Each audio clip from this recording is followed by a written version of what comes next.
Evening snack ரொம்ப ஈஸியாக பண்ணி எடுக்கக்கூடிய ஒரு போண்டாவோட ரெசிபி. இதுக்கு நம்ம உளுந்தெல்லாம் அரைச்சி எடுக்கணுங்கிற தேவையில்லை.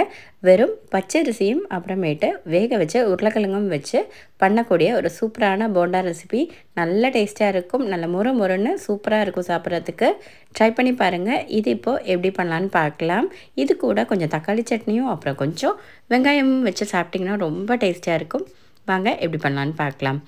இப்போ நம்ம இங்கே எடுக்க போகிறது மெஷரிங் கப்பில் 125 ml, ஹாஃப் கப்பில் 1 கப் அளவுக்கு பச்சரிசி எடுத்துக்கலாம். அது கூட 2 கப் அளவுக்கு நல்ல சுடு தண்ணி ஊற்றி ஒரு அரை மணி நேரம் அப்படியே நல்லா ஊற வச்சு எடுத்துக்கலாம். ஒரு 1-2 தடவை கழுவிட்டு அதுக்கப்புறமேட்டு சுடு தண்ணி ஊற்றி வச்சுக்கோங்க. இப்போ பார்த்திங்கன்னா அரை மணி நேரம் கழித்து நல்லாவே ஊறி வந்துருச்சு.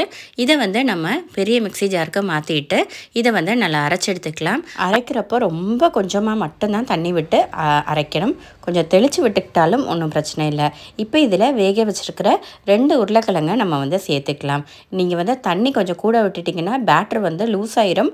உங்களுக்கு நல்லா அந்த ரவுண்ட் ஷேப்க்கு வராது. நல்லா இந்த மாதிரி நல்லா கொஞ்சம் கெட்டியாக தான் இருக்கணும் மாவு.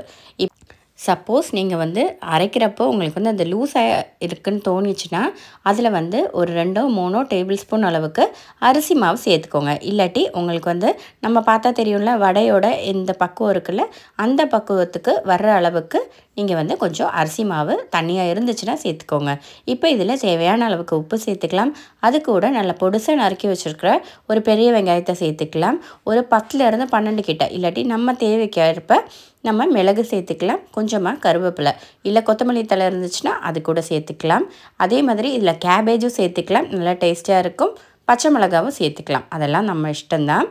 இப்போ இதை கை வச்சு நல்லா பிசைஞ்சு விட்டுருங்க. அந்த உப்பு எல்லாமே எல்லா இடத்துலையுமே பிரண்டு வர்ற மாதிரி நம்ம ரெடி பண்ணிக்கலாம். இப்போ பார்த்திங்கன்னா பேட்டர் இந்த கன்சிஸ்டன்சியில் இருக்கணும். கொஞ்சம் நல்லாவே திக்காக தான் இருக்கணும். இப்போ ஒரு இரும்பு கடாய் எடுத்துக்கோங்க. அதில் கொஞ்சம் எண்ணெய் விட்டுட்டு நல்ல எண்ணெய் சூடானதுக்கப்புறமேட்டு நீங்கள் இப்போ போண்டாவை கொஞ்சம் கொஞ்சமாக உங்களுக்கு பிடிச்ச ஷேப்பில் நீங்கள் போட்டுக்கலாம். எண்ணெயில் போட்டுட்டு 1 நிமிஷத்துக்கு அப்படியே விட்டுருங்க.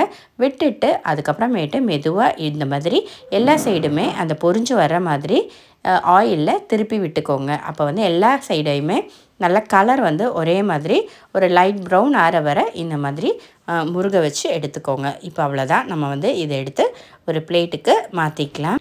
எனக்கு ஒரு 4 to 5 தடவை ஒரு பேட்சாக நான் ஃப்ரை பண்ணி எடுத்துக்கிட்டேன்.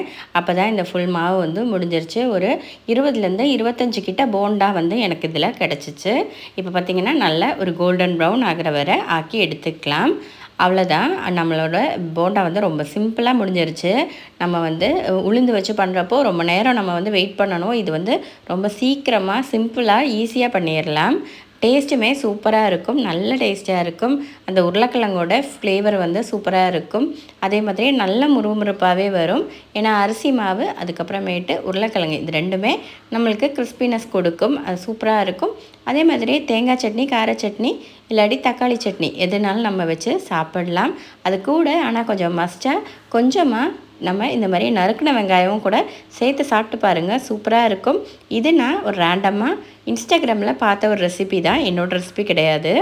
சூப்பராக இருக்கும், கண்டிப்பாக ட்ரை பண்ணி பாருங்கள். நான் ட்ரை பண்ணி பார்த்தப்போ எனக்கு ரொம்ப பிடிச்சிருந்துச்சு. வீட்லேயும் எல்லாேருக்கும் ரொம்ப பிடிச்சிருந்துச்சு. அப்போது கட்டாயம் ட்ரை பண்ணி பாருங்கள். வீடியோ பிடிச்சா லைக் பண்ணவும், நம்ம சேனலை சப்ஸ்கிரைப் பண்ணவும் மறந்துடாதீங்க. தேங்க்ஸ் ஃபார் வாட்சிங் ப்ரீத்தூஸ் மெனு. பாய்.